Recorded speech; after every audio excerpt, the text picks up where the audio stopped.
सभी धर्म, पंथ, संप्रदाय, पूजा पत्ती, सभी राजनीतिक दल जो भी अपने आप को राम भक्त मानते हैं, सबका दरवाजा खटखटाएंगे।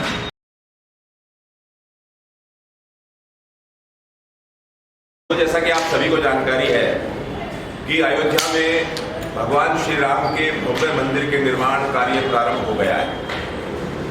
इस निमित्त पूरे भारतवर्ष में संतों के आह्वान पर घर घर में अलख जगाने के लिए समर्पण निधि अभियान भी प्रारंभ हो गया है। अपने हरियाणा में ये अभियान 1 फरवरी से 27 फरवरी तक चलने वाला है। आज हमारे बीच में श्रीमान राकेश त्यागी जी जो कुर्सियों पे मध्य में उपस्थित हैं। आप श्री राम जन्मभूमि तीर्थ क्षेत्र न्यास समर्पण निधि अभियान के हरियाणा प्रांत के प्रमुख के नाते से कार्य देख रहे हैं। हमारे बीच में श्रीमान मंजुल पालीवाल जी, आप हरियाणा प्रांत में इस पूरे अभियान के प्रचार प्रसार का कार्य देख रहे हैं, हमारे बीच में उपस्थित हैं। श्रीमान अजीत यादव जी, आप अपने गुड़गांव में इस अभियान के प्रमुख के नाते से इस पूरे कार्य को देख रहे हैं, आज हमारे बीच में उपस्थित हैं।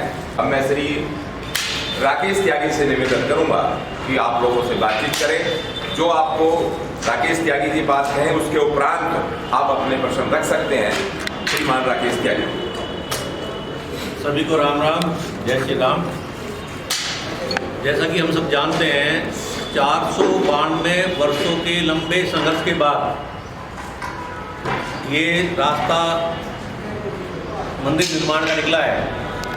76 बार सीधे सीधे संघर्ष हुए, लगभग 4 लाख से ज़्यादा राम भक्तों का बलिदान हुआ और कितने साधु संतों का बलिदान हुआ ये तो शायद सरयू नदी भी नहीं बता सकती, क्योंकि यदि वहाँ पर 1-1, 2-2 डाले जाते तो शायद सरयू नदी भी गिर लेती, लेकिन वहाँ तो ट्रक के ट्रक भरकर साधु संतों की लाशें वहाँ पर डाली जाती।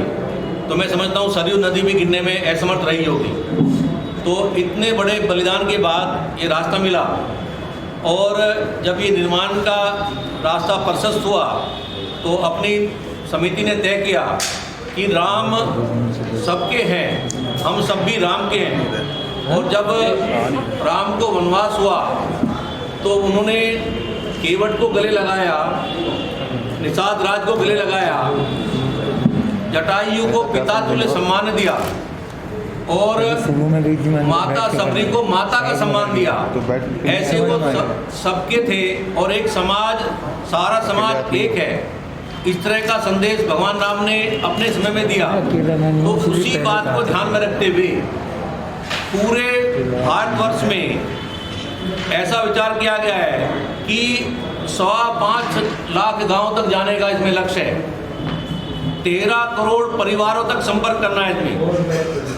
65 करोड़ से ज़्यादा राम भक्तों का इसमें सहयोग रहने वाला है और उन सबके सहयोग से अयोध्या में मंदिर तो बने ही बनेगा, लेकिन वहाँ पर जो राम भक्त आएंगे उनको ठहरने की व्यवस्था, उनको 24 घंटे वहाँ पर प्रसाद मिल सके ऐसी रसोई की व्यवस्था, और वहाँ पर सत्संग भवन बनेगा जिसमें हमेशा सत्संग चलता रहेगा।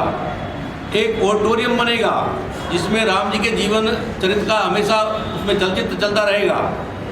एक पुस्तकालय बनेगा, जो देश विदेश से कोई भी बंधु आकर वहाँ पर पीएचडी करना चाहेंगे उनको वहाँ हर तरह के ग्रंथ वहाँ पर उपलब्ध रहेंगे। एक ऐसा संग्रहालय बनेगा कि मैं लिखने के लिए कुछ झूठ लिख सकता हूँ, लेकिन जो इस अभियान के अंदर जो कोर्ट ने भी वहाँ पर साक्ष्य खुदाई में जो निकले उन साक्ष्यों को वहाँ पर रखा जाएगा, तो पत्थर कभी झूठ नहीं बोलेंगे। तो ऐसा एक संग्रहालय वहाँ पर बनने वाला है। यज्ञशाला भी वहाँ पर बनेगी, पाठशाला भी वहाँ पर बनेगी, इस तरह का भव्य मंदिर बनेगा। लेकिन उस सब के लिए सब समाज के पास जाने का विचार किया है, तो उसके लिए 10 रुपये का भी कूपन होगा, 100 रुपये का कूपन होगा, 1000 रुपये का कूपन होगा। उससे ज़्यादा राशि देने वालों के लिए रसीद बुक होगी। आज ज़्यादा राशि देने वाले बहुत सारे भामाशाह अपने देश के अंदर हैं, और किसी सज्जन ने कहा भी था आप निर्माण कार्य शुरू करो, जितना पैसा लगेगा मैं दूंगा। लेकिन बंधुओं, हम सबको ध्यान है कि दिल्ली में एक बिरला मंदिर है, वो वैसे भगवान लक्ष्मी नारायण का मंदिर है, लेकिन सब बिरला मंदिर के नाम से ही जानते हैं उसको। इसलिए राम मंदिर रहे, बिरला मंदिर नहीं बने। इसलिए इसमें धन संग्रह का लक्ष्य नहीं रखा गया है। इसमें ये विचार रखा गया कि ज़्यादा देने वाले तो बहुत हैं, लेकिन ऐसा कोई राम भक्त जो देने की तो इच्छा रखता है, लेकिन वो इतना सामर्थ्य नहीं है, तो उसकी भावना की भी वहाँ पर एक ईंट लग जाए। इसलिए ऐसे अभावग्रस्त बंधुओं के लिए एक 10 रुपये का कूपन रखा हुआ है, जिससे कि उसके मन की भावना उसके मन में ना रह जाए, और इससे सामाजिक समरसता का भी संदेश जाने वाला है।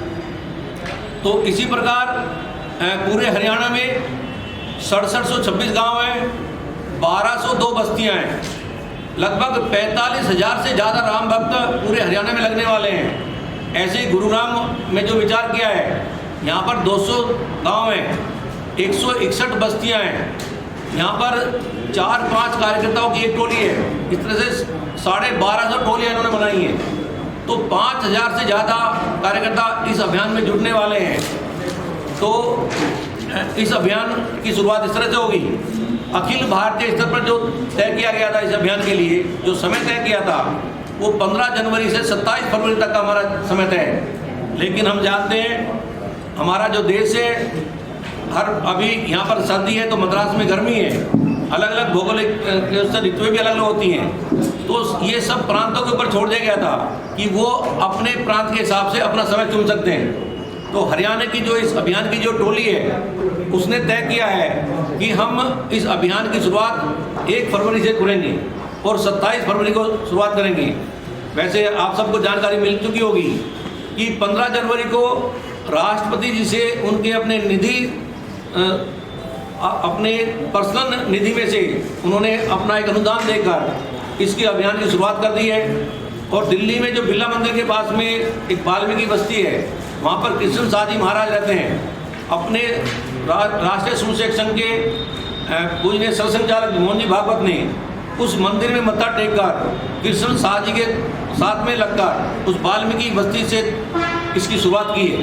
तो इसकी शुरुआत तो 15 जनवरी से हो चुकी है, लेकिन यहाँ पर हम 1 फरवरी से शुरुआत कर रहे हैं। और ऐसा पूरे हरियाणा ने तय किया है कि हम भी अपने ज़िले में, अपने नगर में जब इसकी शुरुआत करेंगे तो किसी वाल्मीकि बस्ती से शुरुआत करेंगे, क्योंकि भगवान वाल्मीकि के बगैर राम भी अधूरे हैं।